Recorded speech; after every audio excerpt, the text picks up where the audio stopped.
ዝክረ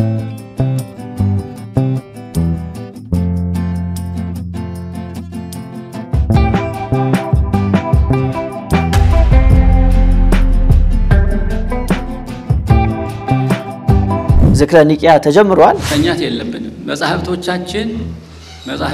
የመጻሕፍቶቻችን ጥራት ያስፈልጋቸዋል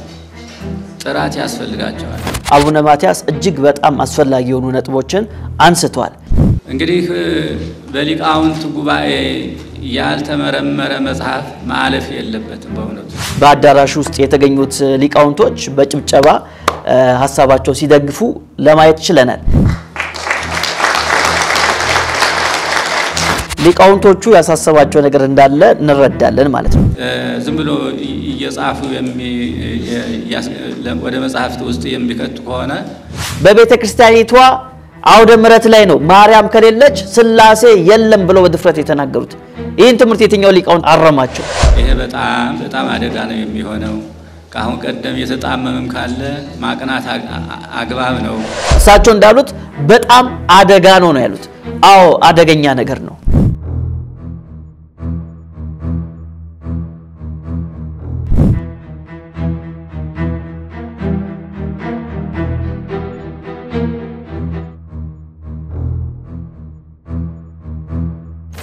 በስማም ወልድ መንፈስ ቅዱስ አሐዱ አምላክ አሜን ከእግዚአብሔር ከአባታችን ከጌታም ከኢየሱስ ክርስቶስ ጸጋና ሰላም በእያላችሁበት ይብዛላችሁ እንግዲህ ስንጠብቀው የነበረው ዝክረ ኒቂያ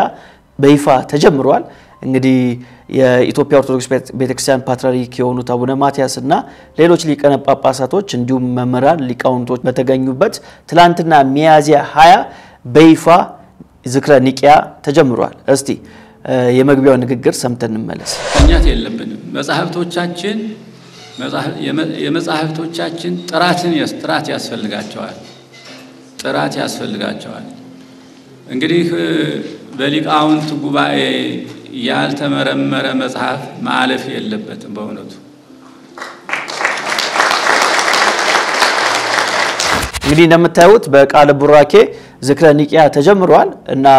ትላንትና በነበረው የዝክረ ኒቂያ መራግብር ላይ አቡነ ማትያስ እጅግ በጣም አስፈላጊ የሆኑ ነጥቦችን አንስቷል እነዚህ ነጥቦች ምን ይመስላሉ የሚለውን እስቲ ተራ በተራ ሰምተን እንመለስ ሁሉም ሳንሱር የሚባለው እኮ ነው እንግዲህ በሊቃውንት ጉባኤ ሳይጠና ይሁን ሳይባል ዝም ብሎ እየጻፉ ወደ መጽሐፍት ውስጥ የሚከቱ ከሆነ ይሄ በጣም አደጋ ነው የሚሆነው ካሁን ቀደም የተጣመመም ካለ ማቅናት አግባብ ነው አሁን ቢሆን ወደፊትም ደግሞ እንደዚሁ ጥበቃ ማድረግ ነው ሁሉም ያየዝም ማለት የለበትም አቡነ ማትያስ እንግዲህ በንግግራቸው መስማት እንደቻል ነው እንደዚህ በማለት ተናግረዋል መጻፍቶቻችን ጥራት ያስፈልጋቸዋል በሊቃውንት ጉባኤ ያልተመረመረ መጽሐፍ ማለፍ የለበትም በእውነቱ ብሎ ሲናገሩ እንግዲህ በአዳራሽ ውስጥ የተገኙት ሊቃውንቶች በጭብጨባ ሐሳባቸው ሲደግፉ ለማየት ችለናል ከዚህ ምንድነው የምንረዳው ስንል እንግዲህ ሊቃውንቶቹ ያሳሰባቸው ነገር እንዳለ እንረዳለን ማለት ነው ምክንያቱም ይሄን ሐሳባቸው ሲናገሩ ነው ወዲያው በጭብጨባ ከሐሳባቸው ጋር እንደተስማሙ ያሳዩት ግን በቤተክርስቲያኒቷ እንግዲህ እስከዛይ ድረስ የሐሳብ አልነበረም ወይ ከተባለ ነበር ግን ችግሩ ምንድነው ከተባለ ወደ ድርጊት ማምጣት ነው ትልቁ ችግር እንጂ መጻፍቶቻቸው እንዲታረሙ ማንም ሰው በኢትዮጵያ ኦርቶዶክስ ቤተክርስቲያን ውስጥ ያለ ማንም ሊቃውንት ወይ መምህር የሚጽፋቸው መጻፍቶች በሊቃውንት ጉባኤ እንዲያልፍ ሲነገር ነበር እኛም በኦርቶዶክስ ቤተክርስቲያን በነበርንበት ጊዜ ይህንን መዋቅራዊ የሆነውን መመሪያ ለመከተል በጣም ስንሞክር ነበር በተለይ እኔ ከዚህ በፊት ያዘጋጀሁት አንድ ጽሁፍ ነበርና ያ ጽሁፍ ታትሞ ወደ ገበያ ከመውጣቱ በፊት የሊቃውንት ጉባኤዎች እንዲያዩልኝ በጣም ስጥር ነበር እና ለማየት በጣም ጊዜ ፈጅባቸዋል ቀጠሮ ነው ቢሰጡት በጣም ብዙ ጊዜ ነው የሚገሉት እና እንደዚህ አይነት ልክ ያልሆኑ አካሄዶች ነበሩ ስለዚህ ሰዎች አሁን መጻፍቶቻቸውን ይዞ ሲመጡ ወደዚህ ወደ ሊቃውንት ጉባኤ እንደዚህ ጊዜ የሚገሉ ከሆነ አሁንም ተግባራዊ ለማድረግ በጣም የሚያስቸግር ይመስለኛል ሌላው መጻፍት ብቻ አይደለም ትምርቶች በቪዲዮ የሚለቀቁስ ትምርቶች አሁን እኔ እስከማቆ ድረስ የኢትዮጵያ ኦርቶዶክስ ቤተክርስቲያን በተለይ ሊቃውንት ጉባኤ ምን ነበር የሚለው ትምህርቶችም ራሳቸው መዝሙሮች ራሳቸው ሳንሱር መደረግ አለባቸው ነበር የሚሉት ስለዚህ አሁንም የኔን ተሞክሮ ነው መነግራችሁ እኔ ኦርቶዶክስ ቤተክርስቲያን በነበርኩበት ጊዜ የቤተክርስቲያኒቷን መዋቅር ለመጠበቅ በጣም ምጥር ነበር ስለዚህ ጽሁፍ ሳዘጋጅ ጽሁፉን ይዤ ነበር ሊቃውንት ጉባኤ የሚሄደው ልክ እንደዛው የኢትዮጵያ ኦርቶዶክስ ቤተክርስቲያን ውስጥ በነበርኩበት ጊዜ ስብከት ነበረኝ ስለዚህ ያን ስብከት ለማሳየት ቪሲዲ ሳዘጋጅ ያኔ ነበረው ቪሲዲ ነው ቪሲዲ ሳዘጋጅ የወሰድኩት የት ነው የሊቃውንት ጉባኤ ነው የወሰድኩት እንዲያዩልኝ ማለት ነው ምክንያቱም ምን ይላሉ ስብከት ስታወጡ መዝሙር ስታወጡ ወደኛ አምጡ እኛ አይተን ሳንሱር ማድረግ አለብን ስለሚሉ ያንን ለማክበር ይጀላችሁ የትኩ ማለት ነው ቪሲዲውን ይጀላችሁ ሲሄድ ምንድነው የመለሱልኝ መልስ ቲቪ የለንም አሉ ቪሲዲውን ማጫወቻ የለንም አሉ ታዲያ ሳይዘጋጁ ቲቪ ሳይኖራቸው ቪሲዲውን ማጫወቻ ሳይኖራቸው እንዴት ነው ስብከቶቻችሁን ይዛችሁ ነው ማለት የሚችሉት እንደዚህ አይነት ችግር እንደነበረ አቃለው አሁን እሴ ችግር ተፈቷል ወይ የሚል ጥያቄ አለኝ እንጂ ቢታረም ሳንሱር ቢደረግ ይሁሉ በኢትዮጵያ ኦርቶዶክስ ቤተክርስቲያን የምንሰማቸው በያውደ ምሕረቱ በየዩቲዩብ የምንሰማቸው የስተት ትምህርቶች ቢያንስ ማጥፋት ባይቻል ቢያንስ መቀነስ ይቻላል ብዬ አስባለሁ ስለዚህ አቡነ ማቲያስ የተናገሩት ነገር በፊትም የነበረ ሐሳብ ነው አሁን ተግባራዊ ማድረግ ቢቻል በጣም ጥሩ ነው ከዚህም ውጪ አቡነ ማቲያስ ሌላ የተናገሩት ንግግር አለ እስቲ እሱን ደግሞ አድምጠን እንመለስ የሚታረሙም ካሉ የሚነጋገርባቸው የሚገቡ ጉዳዮችም ካሉ ለቤተክርስቲያናችን ህልውና ለቤተክርስቲያናችን ጤንነት ለቤተክርስቲያናችን ልዕልናና ቅድስና ክብር ታሪክ ሁሉ መጠበቅ እንዳለበት የሁላችን ኃላፊነት ነው አዎ እንግዲህ አቡነ ማቲያስ እንግዲህ አሁንም አጽንኦት እየሰጡ ይገኛሉ ምን በማለት በሊቃውንት ጉባኤ ሳይጠና ተመልከቱ ይሁን ሳይባል ዝም ብሎ የሚጻፉ ከሆነ ይህ በጣም አደጋ ነው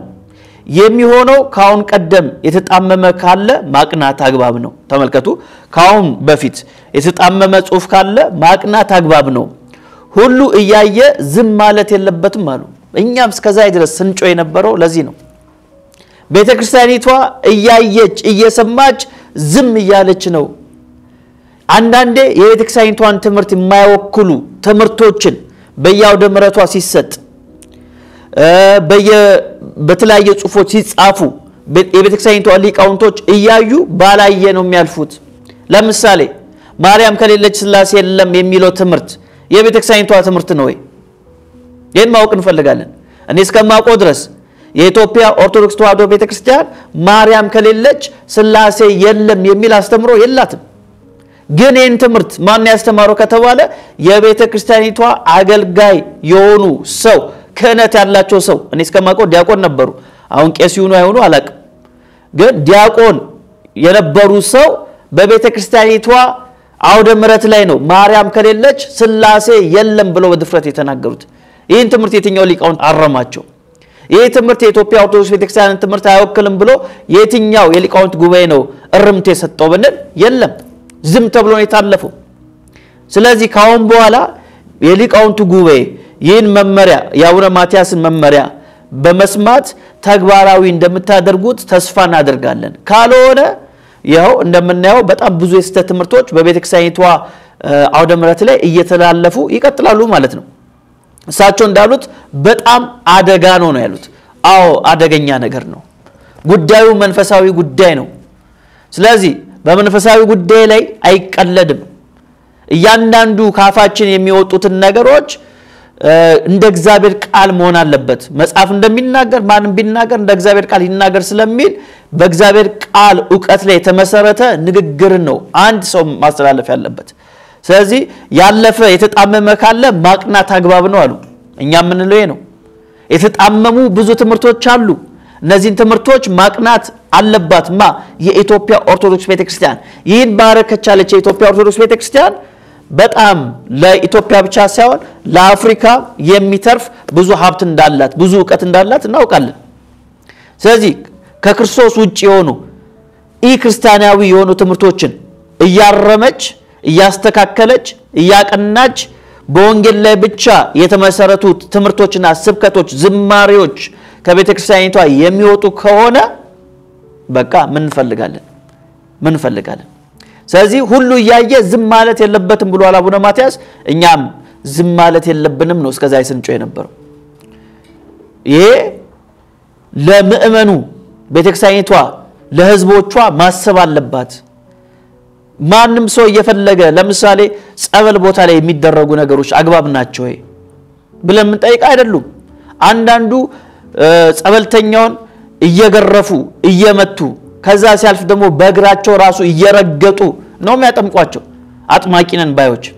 እነዚህ ነገሮች ላይ ቤተክርስቲያኒቷ ስርዓት ማስያዝ አለባት ስንል ነበር አቡነ ማትያስም ይህን ሐሳብ ሲናገሩ እየሰማን ነው በስተመጨረሻም አንድ የተናገሩት ነገር አለ እስቲ እሱን ሰምተን ደግሞ እንመለስ የሚታረሙም ካሉ የሚነጋገርባቸው የሚገቡ ጉዳዮችም ካሉ ለቤተክርስቲያናችን ህልውና ለቤተክርስቲያናችን ጤንነት ለቤተክርስቲያናችን ልዕልናና ቅድስና ክብር ታሪክ ሁሉ መጠበቅ እንዳለበት የሁላችን ኃላፊነት ነው አዎ አሁን ምንድነው ያሉት አቡነ ማትያስ የሚታረሙ ካሉ መታረም አለባቸው ለምን ለቤተክርስቲያናችን ህልውና ሲባላሉ አያችሁ ለቤተክርስቲያናችን ህልውና ሲባል የሚታረሙትን ማረም አለብን ስለዚህ የሚታረም ነገር ካለ ምን አለ ማለት ነው ስተት አለ ማለት ነው እነዚህ ስተት የሆኑ ነገሮች ካደጉ በዚህ ከቀጠሉ የቤተክርስቲያኒቷ ህልውና አደጋ ውስጥ ይገባል ስለዚህ አቡነ ማትያስ እንዳሉት ለቤተክርስቲያናችን ህልውና ሲባል የሚታረሙትን እንታረሙ እያሉ ሊቃውንቶቹን ሲናገሩ ነበር የኛም ጮት የኛም ጥያቄ ነው ቤተክርስቲያኒቷ እንድትጠፋ አንፈልግም ቤተክርስቲያኒቷ እንድትዘጋ አንፈልግም ምን ፈልገው ነገር ምንድነው የሚታረሙ ነገሮች እንዲታረሙ የሚስተካከሉ ነገሮች እንዲስተካከሉ እንጂ ማንንም ሰው ቤተክርስቲያኒቷ የኢትዮጵያ ኦርቶዶክስ ቤተክርስቲያን እንድትጠፋ